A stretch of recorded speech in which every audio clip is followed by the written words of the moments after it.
नमस्कार, सवाल इंडिया का में आपका स्वागत है। मैं हूं संकेत उपाध्याय। तो आज किसान एक बार फिर आंदोलन पर बैठे हैं। आंदोलन पर तो कितने महीनों से बैठे हैं, लेकिन उन्होंने अपना आंदोलन थोड़ा सा उसकी आंच तेज की है। तो जो बड़ा सवाल है वो है करनाल में जो सरकार बनाम किसान हुआ है। पहले मुजफ्फरनगर में हुआ, अब करनाल में हुआ, आगे क्या? तो सबसे बड़ी चीज है क्या होगा इसका चुनावी नुकसान। उत्तर प्रदेश में चुनाव आने वाले हैं, क्या इसका चुनावी नुकसान होगा? आइए आपको एक एक करके बताते हैं कि आज करनाल में हुआ क्या। वो स्क्रीन पर आपको जरा जल्दी से दिखा दें। तो ये है किसान का आंदोलन। करनाल में मिनी सेक्रेटेरिएट तक गए, पूरा शामियाना वगैरह लगा है, बहुत भारी भरकम बंदोबस्त है। पंचायत, एक महापंचायत उन्होंने की और घेराव को लेकर प्रशासन अलर्ट हुआ महापंचायत को लेकर के। इसमें बहुत सारे उन्होंने डिसीजन भी लिए। करनाल में धारा 144 लगा दी, बड़ी सभाओं पर प्रतिबंध लगा दिया, लेकिन उसके बाद भी किसान मिले। करनाल, कुरुक्षेत्र, पानीपत, जींद, कैथल में इंटरनेट बंद कर दिया, क्योंकि हरियाणा सरकार का यह मानना था कि स्थिति हाथ से ना निकल जाए। लाठी, डंडों और भालों पर प्रतिबंध, क्योंकि पिछली बार अगर आपको याद हो इनका बड़ा उपयोग हुआ था और उसको लेकर के खासी चर्चे में आई थी बातचीत। किसानों की मांग यह है कि करनाल एसडीएम जो है वो बर्खास्त हो। अब ये कौन सी जगह है? ये वही जगह है जहां पर किसानों और सरकार के बीच में लड़ाई हुई थी और उस संघर्ष में कुछ किसानों की भी तस्वीरें आई। ये बताया जा रहा था कि उन्होंने पुलिस को पीटा और एसडीएम की तरफ से तो आपने देखा ही था वो बयान जो उन्होंने दिया था, जिसमें ये कह रहे थे कि सिर फोड़ दो। प्रशासन के किसानों को बातचीत के बुलावे को लेकर भी तमाम बातचीत हो रही है। वो मीटिंग हुई करनाल में, लेकिन वो मीटिंग बेनतीजा रही है। जो हमको अभी पता चला है, किसानों की 11 सदस्यों की कमेटी उनसे बात कर रही है, ये बातचीत चल रही है। अब खबर आई है कि उसमें कोई बहुत खास ठोस नतीजा निकल करके नहीं आया है। तो ये सारी चीजें हैं जो कि अभी करनाल में हुई हैं। अब आपको बताते हैं एक बड़ी रोचक चीज जो हो गई है, और वो ये है कि राष्ट्रीय स्वयंसेवक संघ से जुड़ी हुई भारतीय किसान संघ ने भी अब सरकार के खिलाफ मोर्चा खोल दिया है। मतलब जिनको प्रो बीजेपी या प्रो आरएसएस किसान बोला जाता है, अब वो भी सरकार के खिलाफ है। 8 सितंबर से वो धरने पर उतर रहे हैं। वो एक सांकेतिक धरना देंगे 500 जिलों में। और क्यों देंगे आइए आपको वो बताएं स्क्रीन पर, जैसे कि आप देख लें। उनका यह कहना है कि हर जिले में प्रशासन को ज्ञापन दिया जाएगा। वो बढ़ते हुए दामों से बहुत परेशान है। किसानों को सही मूल्य देने की मांग की जा रही है। ये आपको याद हो, भारतीय किसान संघ पहले से ही बोलता आ रहा है कि वो आप उनको एमएसपी दीजिए। प्राइवेटाइजेशन के फैसले के खिलाफ प्रदर्शन कर रहे हैं। तो आप देख सकते हैं कि ये आप ही की अपनी जो संस्थान है, आरएसएस से जुड़ी हुई संस्थान, वो भी सरकार के कई फैसलों से के साथ नहीं खड़ी हुई है। तो ये क्या धीरे धीरे करके सरकार की चिंताएं बढ़ रही हैं। तो सवाल इंडिया का है ये आपके स्क्रीन पर। क्या है सवाल, आपको एक एक करके बताते हैं। क्या किसानों के मुद्दे पर फिर से एक बार घिर गई है सरकार? ये माना जाने लगा था कि 7 महीने से बातचीत नहीं हो रही है, कुछ नहीं हुआ है, तो शायद सरकार जो है वो बाजी मार गई, स्पिन हो गया, चेंज कर दिया, नैरेटिव बदल गया और किसान आंदोलन कम हो गया। लेकिन क्या फिर घिर गई? क्या किसानों के मुद्दे पर सरकार फिर घिरी है? यही सबसे बड़ा सवाल है जो हम पूछ रहे हैं। अगला सवाल, और ये मुख्य सवाल तो है ही, जैसे कि आप देख रहे हैं आपके स्क्रीन पर, ये बड़ा सवाल हम बनाए रखेंगे और अपने मेहमानों से भी यही एक मुख्य सवाल पूछेंगे कि किस तरीके से किसानों के मुद्दे पर सरकार घिसी है।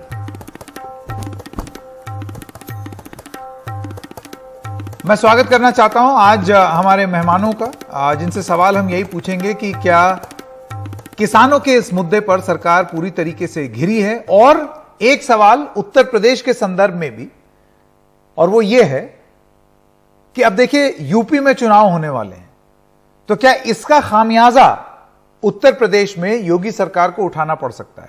आज मुजफ्फरनगर है, फिर करनाल हुआ, आगे क्या? स्वागत करना चाहता हूं हमारे मेहमानों का। डीपी कौशिक, प्रवक्ता है भारतीय जनता पार्टी हरियाणा के। रवीन्द्र सिंह चीमा, उपाध्यक्ष हैं आरएकेएस पंजाब के। महेश वर्मा, प्रवक्ता भारतीय जनता पार्टी के, और संजय छोकर, आप प्रवक्ता हैं कांग्रेस पार्टी के। आप सबका बहुत बहुत धन्यवाद। मैं सबसे पहले तो वर्मा जी आपसे शुरू करना चाहता हूं। आरएसएस से जुड़ी हुई भारतीय किसान संघ भी अब सरकार के खिलाफ है। उनका रुख उन्होंने साफ कर दिया है, प्रदर्शन करेंगे 500 जिलों में। यह खतरे की बात नहीं है क्या सरकार के लिए? सरकार के खिलाफ नहीं है, किसान के समर्थन में है, किसानों के कल्याण के लिए जो अच्छा हो सकता है उन्होंने अपनी मांग रखने की बात कही है। उसको ये नहीं कहना चाहिए कि उस सरकार के खिलाफ कोई ऐसी बात कह रहे हैं, और सरकार कोई किसानों के खिलाफ नहीं है। किसानों के जो है आमदनी दोगुनी करने के लिए जितना पैसा देश में अभी तक आजादी के बाद किसी सरकार ने नहीं दिया, वो मोदी सरकार ने दिया। इसके ऊपर कोई भी आदमी डिबेट कर सकता है और हम उसको अच्छी तरीके से बता सकते हैं, जता सकते हैं, समझा सकते हैं। नहीं, कहां समझा पा रहे हैं आप? मुझे बताइए ना वर्मा जी, अब दोबारा आंदोलनरत हो गए हैं किसान, फिर से सड़कों पर उतर आए हैं किसान। अब मैं उस दिन का इंतजार कर रहा हूं कि फिर तमाम बातें बोली जाएंगी कि ये इन्होंने हाईजैक कर लिया, उन्होंने एजेंडा हाईजैक कर लिया। मुझे तो वर्मा जी पता नहीं क्यों ऐसा लग रहा है कि अभी एक फिक्स्ड नैरेटिव आने वाला है जिसमें किसान कुछ बोलेंगे, उसमें सरकार कुछ बोलेगी। नहीं कि हाईजैक कर लिया और किसानों की आड़ में कुछ लोग राजनीति कर रहे हैं। ये बिल्कुल, आप ये भारतीय मजदूर संघ की तरह इनकी मांग थोड़ी है। ये तो जो है ये राजनीतिक आंदोलन है, ये राजनीतिक अभियान है। ये किसान आंदोलन से कोई इनका लेना देना नहीं है। ये उसी तरह से जैसे अन्ना को बेवकूफ बना के इन्होंने अपनी पार्टी बना ली, दिल्ली में इन्होंने सत्ता हासिल कर लिया। अब इस तरह से ये जोगेंद्र यादव कब के किसान हुए, राकेश सिंह टिकैत जो अपने पिता की ही पहचान को खो गए, अपने पिता के ही अपमान करके इस आंदोलन को चला रहे हैं। तो समझ में नहीं आ रहा है कि एक पिता ने जो कभी मांग करी थी आज से 30 साल पहले कि देश में जो है वो बाजार मुक्त हो किसानों के लिए, किसानों को वाजिब कीमत मिल सके, वो भी अपने उत्पाद को बाहर बेच सके। किसानों से सवाल पूछूंगा। संजय छोकर जी, मैं आपके पास आना चाहता हूं। संजय जी, राजनीतिक रूप से जो सवाल है हमारा आज इस कार्यक्रम में, आपको लगता है कि इसका नुकसान भुगतना पड़ सकता है? और अगर भुगतना पड़ सकता है तो आपको लगता है कि इतनी नादान है यूपी की सरकार कि वो वेस्टर्न यूपी में या पश्चिमी उत्तर प्रदेश में किसानों को नाखुश करती चली जाएगी चुनाव से पहले? नहीं, बिल्कुल। आप देखिए संकेत जी, मैं हरियाणा से ही आता हूं और करनाल लोकसभा से ही आता हूं, मेरा एरिया जो है, और मैं किसान परिवार से ही हूं जी। और मैं किसानों की बातें, किसानों के मुद्दे, सारी चीजें मैं समझता भी हूं और पूरा देश देख रहा है। आप देखिए, आप तो कह रहे कि नुकसान उठाना पड़ सकता है, मैं ये कह रहा हूं कि नुकसान उठाना पड़ेगा। जिस तरीके से पिछले 9 महीने से किसान, आप देखिए क्या हुआ, आप पूरे घटनाक्रम को देखिए। आप ना तो इन्होंने जब ये कानून लेके आए, किसान जो संगठन है किसी से बात करी, ना इन्होंने पार्लियामेंट में चर्चा करी, अचानक बिल लेके आ गए। और अगर वो किसानों को समझ में नहीं आ रहा है बिल, अगर किसानों को उस बिल के बाद ये लगता है कि ये हमारे पक्ष में नहीं है, ये हमारे खिलाफ है, ये ठीक नहीं है, तो ये बीजेपी के लोग इतना अड़े हुए क्यों हैं? आपको किसानों की बात समझनी चाहिए, सुननी चाहिए। 9 महीने हो गए इनको बैठे हुए, कोई छोटा वक्त नहीं होता है 9 महीने। 9 महीने बहुत लंबा टाइम होता है और सरकार को समझना चाहिए। अब ये वर्मा जी की मैं बात सुन रहा था, ये अपनी बात समझा रहे हैं। आप डेमोक्रेसी में सरकारें लोगों से बनती हैं, लोगों से चलती हैं, लोगों के अनुरूप हमें फैसले करने पड़ते हैं। ये जबरदस्ती नहीं हो सकती इस देश में। और आज देखिए इनको आने वाले चुनाव में, आप ये वेस्ट बंगाल में क्या हुआ आपने देख लिया इनके साथ, अब आप यूपी का चुनाव है, पंजाब का चुनाव है, आपके सामने रिजल्ट होगा। आप किसान नाराज है, किसान अन्नदाता है, हमारे देश को चलाता है, तो हमें सारी चीजें समझ के, जो पॉलिटिकल पार्टी है उनको समझ के फैसले करने चाहिए। आज ही इनको राकेश टिकैत भी के खिलाफ अभी वर्मा जी बोल रहे थे, अभी इनको योगेंद्र यादव भी ठीक नहीं लग रहा है, तो और इनके अपने नेता नाराज हैं। आप देखिए कैसी सरकार है, ये मुख्यमंत्री पूरे हरियाणा में कहीं प्रोग्राम नहीं कर सकता, आप कोई मंत्री जा नहीं सकता, इतना विरोध हो रहा है, उसके बावजूद भी ये समझ नहीं रहे हैं। आप इनकी पार्टी के लोग खिलाफ बोल रहे हैं, आप इनका जो भारतीय किसान संघ है, जो इनका आरएसएस का और बीजेपी का जो किसान मोर्चा, वो अब सड़कों पे उतरने की बात जल्दी से डीपी कौशिक जी के पास जाना चाहता हूं, क्योंकि आप हरियाणा के संदर्भ में बात कर रहे हैं, तो कौशिक जी आप क्या कहेंगे? जो घटना थी, देखिए उत्तर प्रदेश में इसका चुनावी एक सेकंड में मीटिंग करने की जब ऐसे हालात थे, संजय जी एक सेकंड सुन ली आपकी बात, वहां पे किसानों पे लाठी, संजय जी तक लगता है ऑडियो नहीं जा रही है, मुझको कौशिक जी के पास जाना पड़ेगा। डीपी कौशिक जी, आज की महापंचायत जो डीपी कौशिक जी मैं आपके पास आना चाहता हूं। देखिए ऐसा है, कांग्रेस ने अपनी बात कह दी, वो कह रहे हैं कि राजनीतिक नुकसान उठाना पड़ेगा। अब उत्तर प्रदेश में क्या होगा वो तो हम जानेंगे बाद में, या उस पर अलग से चर्चा करेंगे, लेकिन हरियाणा के संदर्भ में देखिए बैटल ग्राउंड जो है वो एक तरीके से हरियाणा ही हो गया। पहले भी जब आंदोलन हुआ, हरियाणा सरकार ने जिस तरीके से उससे निपटा, उसमें बहुत सारी चीजें मिसिंग थी। आप सड़क खोद दे रहे हैं, कंटेनर रख दे रहे हैं, उसको लेकर के बवाल हुआ। उसके बाद इस बार भी किस तरीके से आपके एसडीएम, ये ताजा गुस्सा जो है उसका कारण हरियाणा ही बना है। देखिए संकेत जी, एक बात बताऊंगा आपको, एक हरियाणा की जनता, जो हमारे लोग हरियाणा के बड़े सीधे साधे हैं। आप देखिए उधर से पंजाब का अत्याचार हम झेल रहे हैं, इधर से यूपी का अत्याचार हम झेल रहे हैं। अब मैं ये चाहता हूं कि हरियाणा एक इतना अच्छा स्टेट है और इतना कोऑपरेटिव स्टेट है, इनको क्या यही ग्राउंड मिला क्या किसानों को? ये यूपी में क्यों नहीं कर रहे, ये पंजाब में क्यों नहीं कर रहे? इनको मिला क्या हरियाणा के अंदर? मुझे ये बताइए, हरियाणा ही टारगेट क्यों? और जो संजय जी मेरे भाई जो बात कर रहे थे, कांग्रेस के प्रवक्ता हमारे साथी, उनसे ये पूछिए, ये किसानों की चिंता कांग्रेस को कब से होने लगी? यार 70 साल तुमने राज किया, तब किसान कहाँ था?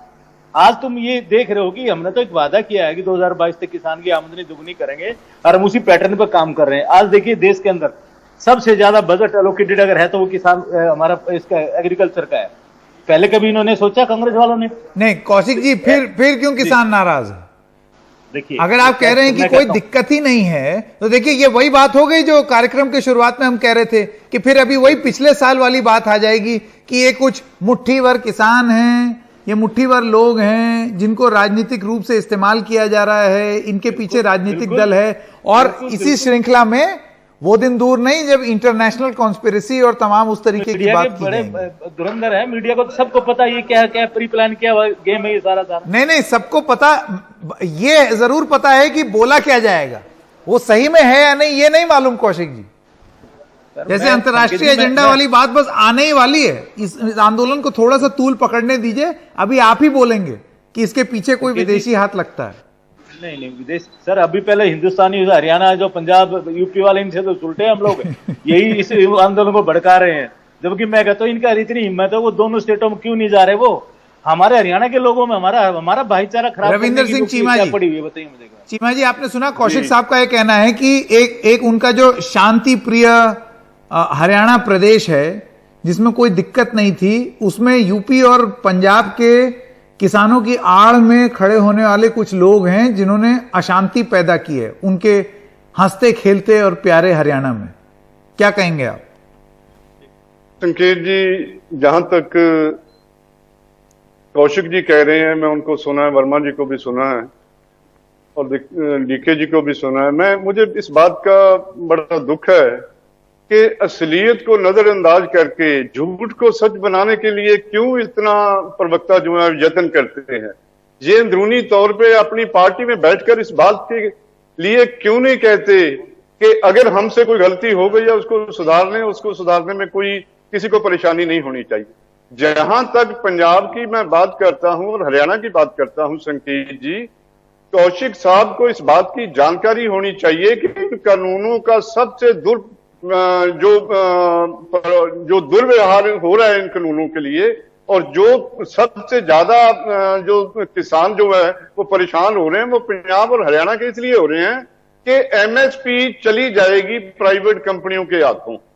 इसीलिए पंजाब और हरियाणा का किसान इतना जो है वो लड़ाई लड़ रहा है। जहां तक पंजाब के किसानों का सवाल है, मैं कहता हूं एसवाईएल का एक ऐसा मसला था जहां नहीं चीमा जी, एक सेकंड, इससे पहले कि आप पंजाब की बात करें, देखिए यहां कौशिक जी का और वर्मा जी का यह कहना है कि एकदम शांति प्रिय खुशहाल हरियाणा में जहां कोई दिक्कत नहीं थी, वहां पंजाब और उत्तर प्रदेश के किसान आकर के हो हल्ला कर रहे हैं। उनका तो यह भी शक है कि किसान भी हैं या नहीं, इस बारे में भी खूब चर्चा हुई है। मैं आपसे जानना चाहता हूं कि क्या हरियाणा के किसान आपकी इस लड़ाई में शामिल हैं या ये बाहर के लोग हैं जो आ गए हैं, जैसा कि कौशिक साहब कह रहे हैं और वर्मा जी भी कह रहे थे?